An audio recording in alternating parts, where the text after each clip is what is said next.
Perkenalkan, nama saya Muhammad Fato Ilham dari Prodi Pendidikan Teknik Otomotif S1, NIM 2002-03-1003. Saya akan menjelaskan tentang macam-macam sensor. Yang pertama itu IAT atau Intake Air Temperature. Fungsi dan cara kerja IAT atau Intake Air Temperature sensor pada mobil injeksi. IAT berfungsi untuk mengukur atau mendeteksi temperatur udara yang masuk ke dalam intake manifold. Setelah itu, IAT sensor ini akan mengirimkan sinyal output berdasarkan suhu udara yang masuk dideteksi ke ECU. Sinyal output ini kemudian digunakan oleh ECU sebagai salah satu dasar untuk mengatur seberapa banyak penginjeksian bahan bakar yang akan diinjeksikan oleh injektor dalam ruangan bakar. IAT sensor pada mesin injeksi tipe LEFI menyatu dengan airflow sensor MAP sensor. IAT sensor biasanya berada di saluran antara filter udara dan throttle body. Sedangkan pada mesin injeksi tipe DEFI sensor biasanya berada setelah air filter. Yang kedua, MAF, mass airflow. Di dalam MAF sensor biasanya juga terdapat IAT atau Intake Air Temperature, sensor yang berfungsi untuk mendeteksi suhu udara yang masuk ke dalam intake manifold. Jumlah aliran udara yang masuk diubah menjadi output signal dari sensor menuju ECU. Selanjutnya, informasi yang diterima ECU diolah, lalu ECU memberi perintah ke injektor untuk menginjeksikan jumlah rasio bahan bakar dan udara yang optimal sesuai dengan kebutuhan mesin berdasarkan RPM beban mesin. Yang ketiga itu MAP atau Manifold Air Pressure.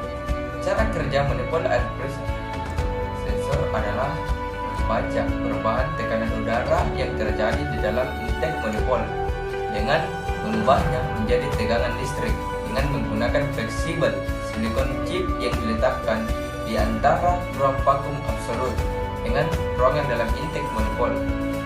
Sebuah fleksibel silikon chip diletakkan di dalam MAP sensor, di mana satu sisi dari silikon chip ini menghadap ke sebuah ruangan vakum yang tekanan udaranya sudah dikalibrasi terlebih dahulu. Sedangkan pada sisi lainnya, fleksibel silikon chip ini akan menghadap ke ruangan intake manifold. Fleksibel chip ini berfungsi untuk mengubah resistansi atau hambatan listrik terhadap perubahan tekanan udara yang terjadi. Perubahan resistansi yang terjadi pada fleksibel silikon chip ini turut mengubah nilai tegangan output yang mengalir masuk ke dalam engine control unit atau ECU. MAP sensor akan mengubah tekanan udara dalam intake manifold menjadi nilai tegangan listrik. Ketika terjadi perubahan tegangan listrik pada MAP sensor, maka ECU akan menginterpretasikan bahwa telah terjadi perubahan tekanan dalam intake manifold. Yang keempat, TPS atau Throttle Position Sensor. TPS sensor tipe parabel resistor menggunakan resistor sebagai berubah besarnya sinyal tegangan output sensor. Sensor ini menggunakan 3 terminal, yaitu terminal voltage input, yang kedua terminal voltage output, dan yang ketiga terminal massa. Tegangan yang digunakan pada sensor TPS model variabel resistor ini menggunakan tegangan dari ECU sebesar 5 volt tag. Yang pertama itu terminal VC atau terminal voltage input. Terminal ini disebut sebagai terminal arus yang mengirimkan reference voltage sebesar 5 volt ke sensor. Yang kedua itu terminal VTA-A1. Terminal ini merupakan output dari sensor yang berisi listrik bertegangan tertentu. Besaran voltage dijadikan informasi yang menunjukkan sudut pembukaan katode. Yang ketiga itu terminal E2. Sementara terminal terakhir juga disebut massa yang terhubung ke massa ECU. Agar proses bisa berjalan, kabel ini biasanya berwarna. Yang kelima yaitu knock sensor. Ketika mesin mengalami ketukan atau knocking, maka knock sensor akan mendeteksinya. Setelah itu, knock sensor akan mengirimkan data tersebut ke ECU sebagai inputan untuk diproses selanjutnya. Untuk mendeteksi getaran atau knocking pada mesin, maka knock sensor memakai komponen piezoelektrik. Komponen piezoelektrik ini akan mengirimkan signal output yang sebanding dengan getaran yang terjadi pada mesin. Ketika ECU menerima data dari knock sensor, maka ECU akan memerintahkan pengapian untuk dimundurkan beberapa derajat sampai titik terjadi lagi knocking.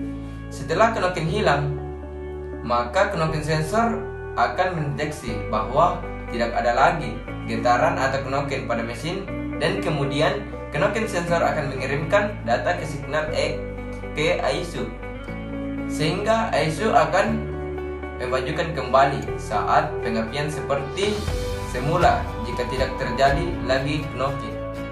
Yang ke-6 yaitu oli pressure sensor. Oli mesin merupakan part terpenting di dalam mesin, karena mesin harus dilumasi dengan cukup agar bisa bekerja secara maksimal. Agar oli mesin bekerja dengan efisien, oli harus mempunyai tekanan tertentu pada saat bersirkulasi. Disinilah peran sensor oli pressure. Sensor pressure atau sensor tekanan oli bertugas untuk membaca tekanan oli di dalam mesin dan mengirim informasi ini ke ECU. Dan mengirim informasi ini ke ECU untuk diolah. Jika tekanan oli berada di bawah level yang seharusnya, maka akan muncul lampu oli mesin di dashboard yang memperingati Anda. Yang ke-7 yaitu oksigen sensor.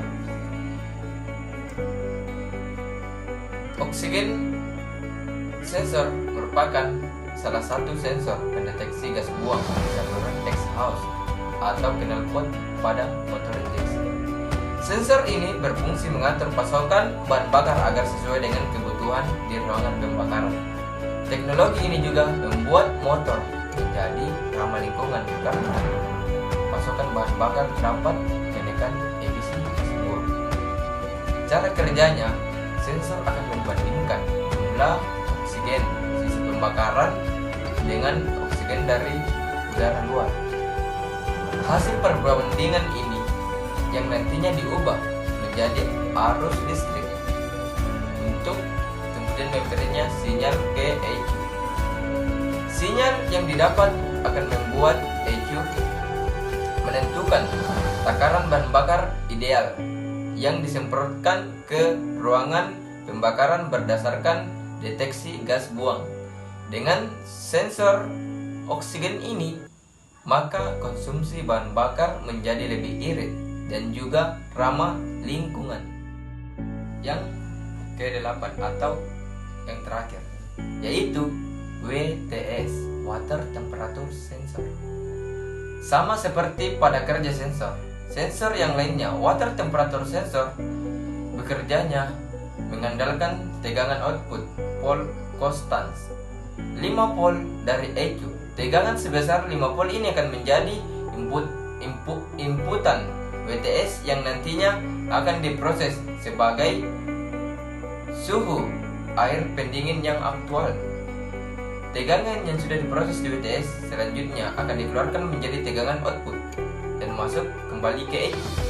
Data inilah yang dibutuhkan oleh ECU untuk mengetahui kondisi real suhu air pendingin pada mesin yang nantinya akan digunakan untuk memerintahkan aktuator agar bekerja sesuai dengan kondisi suhu mesin.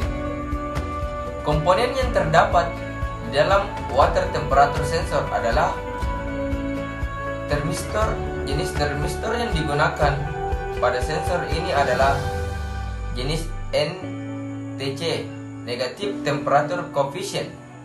Semakin dingin kondisi air pendingin maka tahanan pada termistor semakin tinggi. Sebaliknya, semakin panas kondisi air pendingin maka semakin rendah tahanannya. Mungkin cukup sekian dan terima kasih. Mohon maaf jika ada kesalahan itu dari saya. Kalau ada kebenaran itu dari Allah Subhanahu wa taala. Wabillahi taufiq wal hidayah. Wassalamualaikum warahmatullahi wabarakatuh. Salam teknik.